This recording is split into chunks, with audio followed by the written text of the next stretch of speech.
Hello दोस्तों, नमस्कार। मैं प्रतिभा पांडे स्वागत करती हूँ आपके अपने यूट्यूब चैनल स्टोरी जोन प्रतिभा में। तो दोस्तों, आज हम आपके लिए लाए हैं नवरात्र से जुड़ी हुई कुछ बातें।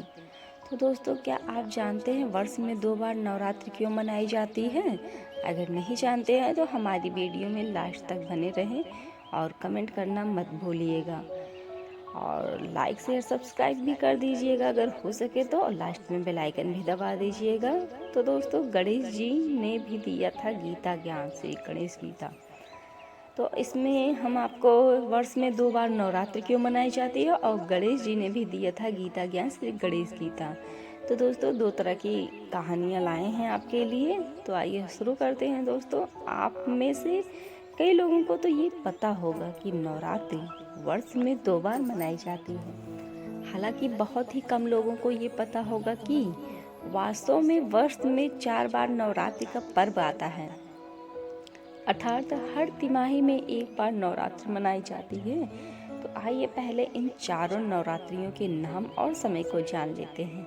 पहला होता है चैत्र मास, चैत्र नवरात्रि, और दूसरा आषाढ़ मास, गुप्त नवरात्रि, और तीसरा अश्विन मास, शारदीय नवरात्रि, और चौथा और लास्ट माघ मास, गुप्त नवरात्रि। तो दोस्तों, इन चारों नवरात्रियों में से आषाढ़ और माघ माह में पड़ने वाली नवरात्रियों को गुप्त नवरात्रि कहते हैं। जैसा कि नाम से ही पता चलता है कि इन दोनों नवरात्रियों को गुप्त रूप से मनाने का विधान है।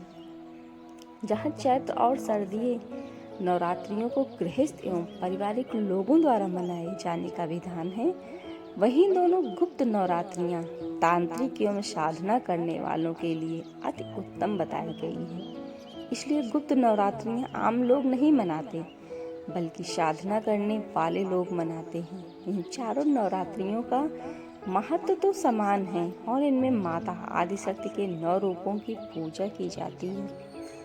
तो दोस्तों, यदि चैत्र और शारदीय नवरात्र की बात करें तो चैत्र नवरात्रि को साधारण तरीके से और शारदीय नवरात्रि को तो बहुत धूमधाम से मनाया जाता है। शायद इसीलिए कुछ लोगों को चैत्र नवरात्र के विषय में भी पता नहीं होता।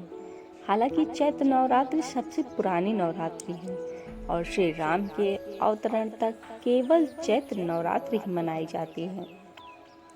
चैत्र नवरात्रि का आरंभ तब से आरंभ हुआ था जब 9 दुर्गा का प्रकाट्य हुआ। महिषासुर नामक दैत्य का आतंक बढ़ने पर देवताओं ने माता पार्वती से रक्षा की प्रार्थना की। तब माता ने 9 दिनों में अपने 9 रूपों को प्रकट किया, जिन्हें 9 दुर्गा कहा जाता है। इन्हीं 9 दिनों को चैत्र नवरात्र के रूप में मनाए जाने लगा। इस प्रकार चैत्र नवरात्रि सबसे प्राचीन और पहली नवरात्रि है। शारदीय नवरात्रि माता दुर्गा से है। कथा के अनुसार महिषासुर के वध के लिए त्रिदेवों के तेज से माता दुर्गा का प्रकाट्य हुआ। सभी देवताओं ने उन्हें अपने अपने अस्त्र शस्त्र प्रदान किए, जिससे माता अजय हो गई। तब उन्होंने महिषासुर को युद्ध के लिए ललकारा। 9 दिनों तक हुआ एक घोर युद्ध के बाद 10वें दिन माता ने महिषासुर का वध कर दिया। शारदीय नवरात्रि इन्हीं 9 दिनों को समर्पित है और 10वां दिन दशहरा के रूप में मनाया जाता है। चैत्र नवरात्रि का व्रत शारदीय नवरात्र से अधिक कठिन होता है। शारदीय नवरात्रि को नित्य एवं उत्सव के रूप में मनाया जाता है, इसलिए ये अधिक प्रसिद्ध है। वैसे तो दशहरा पूरे भारत में मनाया जाता है, किंतु बंगाल की दुर्गा पूजा विशेष रूप से प्रसिद्ध है। दशहरा बंगाल का सर्वाधिक महत्वपूर्ण पर्व माना जाता है। चैत्र एवं शारदीय नवरात्रि दोनों भगवान श्री राम से जुड़े हुए हैं। चैत्र नवरात्रि का समापन श्री राम नवमी के दिन होता है, जबकि शारदीय नवरात्रि के अंत अर्थात दशहरा के दिन श्री राम ने रावण का वध किया था। इसलिए चैत्र और शारदीय दोनों नवरात्रियों में श्री राम की पूजा करने का भी विधान है। माता दुर्गा और श्री राम के विषय में एक कथा का वर्णन आता है। जब श्री राम ने रावण के वध का निश्चय किया तो उनकी इच्छा माता दुर्गा की पूजा करने की हुई। उस समय अश्विन मास था और श्री राम चैत्र तक की प्रतीक्षा नहीं कर सकते थे। तब उन्होंने अश्विन मास में ही 108 दिव्य कमल के पुष्पों से माता दुर्गा की पूजा करने का निश्चय किया। उधर जब रावण को पता चला कि श्री राम माता दुर्गा की आराधना कर रहे हैं, तो उसने अपनी माया से उन 108 कमल पुष्पों में से एक को चुरा लिया। इसके कारण अंतिम आहुति में व्यवधान पड़ गया। तब श्री राम को याद आया कि उन्हें कमल लोचन भी कहा जाता है, इसलिए उन्होंने अपनी एक आंख अंतिम आहुति के रूप में चढ़ाने का निश्चय किया। जैसे उन्होंने अपने प्राण से अपनी आंख निकालने का प्रयास किया, माता दुर्गा ने प्रकट होकर उनका हाथ पकड़ लिया। उनके इस अद्भुत भक्त से प्रसन्न होकर माता ने उन्हें विजय श्री का आशीर्वाद दिया। तब श्री राम ने रावण से अंतिम युद्ध किया और माता के आशीर्वाद से उसका वध कर दिया। तभी से शारदीय नवरात्रि मनाने का आरंभ हुआ। तो इस प्रकार भले ही शारदीय नवरात्रि सबसे अधिक प्रसिद्ध हो, किंतु इन तीनों नवरात्रियों का महत्व भी उतना ही है। इन सभी नवरात्रियों में माता के 9 रूपों की पूजा की जाती है। हम प्रार्थना करते हैं कि इस नवरात्रि आप और आपके परिवार पर माता की कृपा बनी रहे। जय माता दी। तो दोस्तों, दूसरी कथा शुरू करते हैं। गणेश जी ने भी दिया था गीता ज्ञान, श्री गणेश गीता। तो दोस्तों, हम सभी महाभारत में श्री कृष्ण द्वारा अर्जुन को दिए गए अद्वितीय ज्ञान अर्थात श्रीमद् भागवत गीता के विषय में तो जानते ही हैं। महाभारत के भीष्म पर्व के आरंभ में ज्ञान का ये अथाह सागर वर्णित है, जिसमें 18 अध्याय एवं कुल 700 श्लोक हैं। किंतु क्या आप ये जानते हैं कि श्री गणेश ने भी गीता का ज्ञान दिया था, जो गणेश गीता के नाम से प्रसिद्ध है। श्री गणेश गीता का वर्णन हमें गणेश पुराण के कृत खंड के अध्याय 138 से 148 में मिलता है। इस ग्रंथ के अनुसार श्री गणेश ने अपने गजानन अवतार में ये दैवीय ज्ञान राजा वरुण को दिया था। जहाँ भागवत गीता में 18 अध्याय हैं, वहीं गणेश गीता में 11 अध्याय हैं। इन दोनों के श्लोकों की संख्या भी अलग अलग है। श्रीमद् भागवत गीता के 700 श्लोकों की तुलना में गणेश गीता में 412 श्लोक हैं। तो दोस्तों, इन दोनों गीताओं में एक अंतर ये भी है कि जहाँ भागवत गीता में अर्जुन मोह के वंश में चले गए थे और उसे उबारने के लिए युद्ध से पहले श्री कृष्ण ने उन्हें गीता का ज्ञान दिया, वहीं राजा वरुण को ये ज्ञान युद्ध के बाद मिला और वे पूर्णतः चेतन थे और स्वयं उन्होंने श्री गणेश से ज्ञान प्रदान करने की प्रार्थना की थी। तो दोस्तों, कथा के अनुसार राजा वरुण और उनकी पत्नी पुष्पिका ने श्री गणेश की घोर आराधना कर उन्हें पुत्र के रूप में पाने का वरदान उनसे प्राप्त किया। उसी समय सिंदूरा नामक एक दैत्य ने त्रिलोक में हाहाकार मचा दिया। देवताओं ने श्री गणेश से उसकी वध का तो अनुरोध किया। देवताओं के अनुरोध पर श्री गणेश गजानन के रूप में अवतरित हुए। उसी समय राजा वरुण की पत्नी पुष्पिका ने एक बालक को जन्म दिया, किंतु जब वह प्रसव पीड़ा से मूर्छित पड़ी थी, तब एक राक्षसी उनके पुत्र को उठाकर ले गई। तब श्री गणेश का वरदान पूर्ण करने के लिए शिव गणों ने गजानन को पुष्पिका के पालने में रख दिया। इस प्रकार श्री गणेश को पुत्र के रूप में पाने का वरदान सफल हुआ। हालांकि नियत कुछ और ही निश्चित हुई थी। जब पुष्पिका की मूर्छा टूटी तो गजमुख चतुर्भुज बालक को देखकर वो डर गई।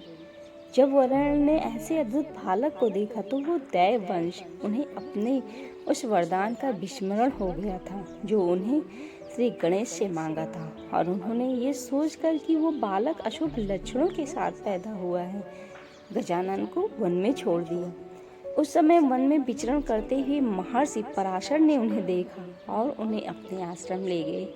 गजानन वहीं बड़े हुए और उन्होंने महर्षि पराशर से शिक्षा प्राप्त की। समय आने पर गजानन ने सिंदूरा का दैत्य का वध कर सृष्टि को उनके अत्याचारों से मुक्त किया।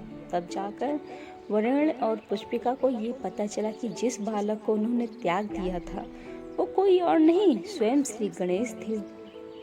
वे दोनों तत्काल उनके पास गए और अपने कृत्यों के लिए क्षमा याचना की। गजानन उनकी भक्ति से प्रसन्न हो गए और अपने माता पिता से कहा कि जिस कार्य से मैंने अवतार लिया था वो पूर्ण हो चुका है, इसलिए मुझे अपने लोक जाने की आज्ञा दे। तब बहुत दुखी होकर राजा वरुण ने उनसे ये प्रार्थना की कि सोमधाम लौटने से पहले वे उन्हें ज्ञान प्रदान करें। तब श्री गणेश ने उन्हें ज्ञान की अनेक गूढ़ बातें बताई, जो कालांतर में गणेश गीता के नाम से प्रसिद्ध हुई। भागवत गीता में कुल 18 अध्याय हैं।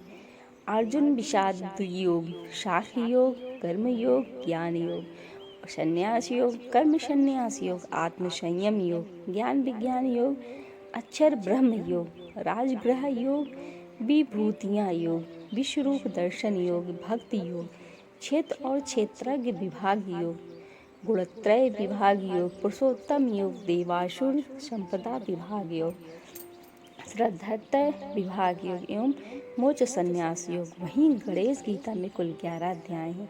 ये हैं शाख्य शरार्थ, कर्मयोग, विज्ञान योग, वैद्य संन्यास योग, योग वृत्त प्रशासन योग, बुद्धि योग, उपासना योग, विश्व रूप दर्शन योग, क्षेत्र क्षेत्रज्ञ योग, उपदेश योग एवं त्रिविधा वस्तु विवेक निरूपणा योग। भागवत गीता की भांति गणेश गीता में भी श्री गणेश राजा वरुण को अपने विराट स्वरूप के दर्शन करवाते हैं।